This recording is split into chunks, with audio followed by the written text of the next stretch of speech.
Benjamin Broholm. Og mit navn er Peter Gilsø. Og du ser Operation Fedme. Flere og flere mennesker lider af overvægt. Slik er alt for tilgængelig, og fastfood er alt for billigt. Hvorfor det? Det vil vi prøve at opklare. Vi er nu på vej ud i verden for at undersøge, hvorfor at slik er så tilgængelig, som den er, og hvorfor den egentlig er så billig. Vi står nu uden for Superbrugsen, hvor vi er inde og undersøge, hvorfor at slik det er så billigt, og hvorfor at det er så tilgængeligt.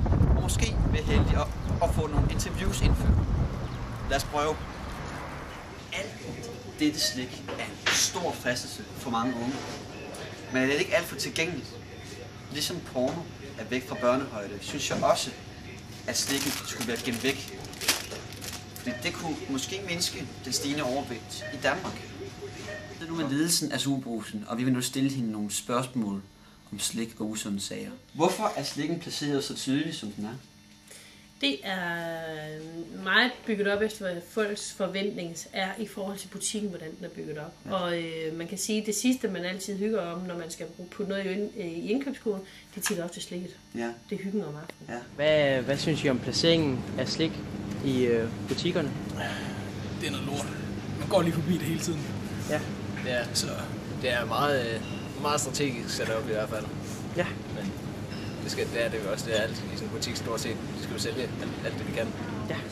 Hvis I placerede den et andet sted, så ville det måske ikke blive købt så meget, eller?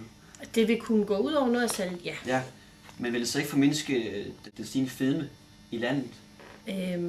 Så kan man sige, så skal man ind længere fra lovgivningsmæssigt, eller et eller andet gå ind og påvirke det. Fordi en butik gør det ud af flere 100.000 butikker, jamen det har ikke noget påvirkning.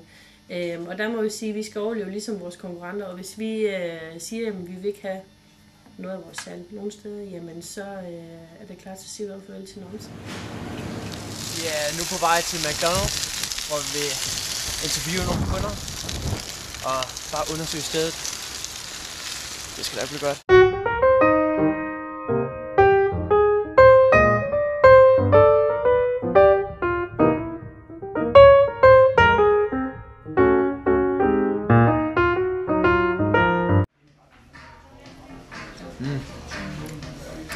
Men selvom en cheeseburger den faktisk smager rigtig, rigtig godt, så er der faktisk 300 kalorier og 13 gram fedt i sådan en lille burger. Vi står nu for McDonald's, som er i IDK, som mange forbinder med fedme. Vi har nu været inde ved McDonald's, men der var ingen, der ved et interview sagde os, at det var ikke tilladt at filme inde i McDonald's. Vi har nu fået et interview med en overvægtig elev her på skolen. Men han ønsker at forblive anonym, så vi har fundet et dæknavn til ham. Herman. Hvor meget usund spiser du om ugen? Altså, jeg plejer at tage min favorit, som er en cheesebox fra McDonald's med 20 McNuggets. Den tager jeg så 3 gange om dagen. Tager jeg lige min puk og kører op på McDonald's. Okay, det var mange gange om dagen, synes jeg. Ja. Men så har du ikke tænkt på at måske gøre noget for at kunne tabe dig? Eller gør du allerede det? Og jeg synes ligesom, at alt håb er ude, så ja, jeg laver ikke så meget. Jeg tager min puk. Har din overvægt haft en effekt på dit sociale liv? Ja, jeg har ikke nogen venner. Jo, jeg har en. Det er min hund Flemming. Har du nogensinde haft et forhold med en pige? Ja, der var jo Berit. Men hun skulle pustes op i nakken, så jeg ved ikke, om det tæller. Okay. Jeg vil sige mange tak for interviewet. Tak. Herman. Det var en fornøjelse at have dig med. Ja. Vi har nu fået aftalt et interview med vores skoles viceinspektør Pia, og vi vil nu stille nogle spørgsmål om skolens sundhed. Hvad er skolens sundhedspolitik?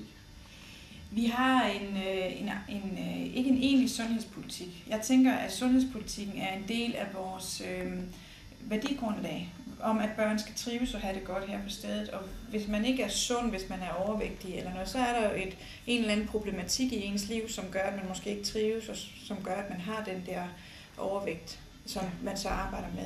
Men derudover er vi jo udvalgt af Odense Kommune til at være sund skole. Gør skolen noget for at holde børnene i god form? Ja, det synes jeg, vi gør. Altså, I har jo selvfølgelig jeres idræt, hvor I gerne skulle lære noget om det i hvert fald. Og gerne simpelthen være fysisk aktive også. Så synes jeg faktisk, at vi har nogle gode udearealer, som børn og de voksne, han har sagt, benytter til alle mulige forskellige formål. Og når jeg kigger ud i skolegården og er ude og har en gårdvagt en gang imellem, og sådan noget, så synes jeg, at børnene ser ud til at røre sig. Nu er mobning også meget udbredt, når man snakker om fedme. Hvad gør I, hvis barn bliver drillet, fordi det er overvægtigt? Jeg oplever faktisk ikke så mange børn her, synes jeg, som bliver drillet, fordi de er overvægtige. Men vi gør selvfølgelig noget ved de børn, der er overvægtige. Vi er jo forpligtet på at snakke med forældrene om den del af børnenes trivsel, som jeg også var inde på før i forhold til værdigrundlaget. Så vi ser mobning som et tegn på, at et eller andet er galt, eller hvad skal man sige. Hvis børn bliver drillet, fordi de er overvægtige, så er det selvfølgelig en opgave for en klasselærer og for alle klassens lærere og for os som ledelse at tage fat i og snakke med familien og børnene og klassen om den problematik. Ja. Nu ved vi, at mange børnene de går over til den slikautomat, der er over for gaden og Aldi eller pizzeria. Ja. Kan skolen skaffe nogle penge eller noget for at lave en sådan skolebod? Vi ville rigtig gerne. Men det er jo et spørgsmål om, at vi skal selv finansiere sådan en, og det er jo et spørgsmål om lønkroner til en eller anden person, som skulle arbejde i det, og det har skolen ikke. Hvor tit spiser du fastfood? Hver dag. Hvor tit spiser du fastfood? 2 gange om måneden. Tit spiser I to fastfood? Til sammen? Ja, til sammen? Nej, hver for sig. 2 gange om ugen. Altså, cirka 1 gang om ugen. Det er det hele. Jeg spiser 4-5 gange om ugen. Out op på en gang til.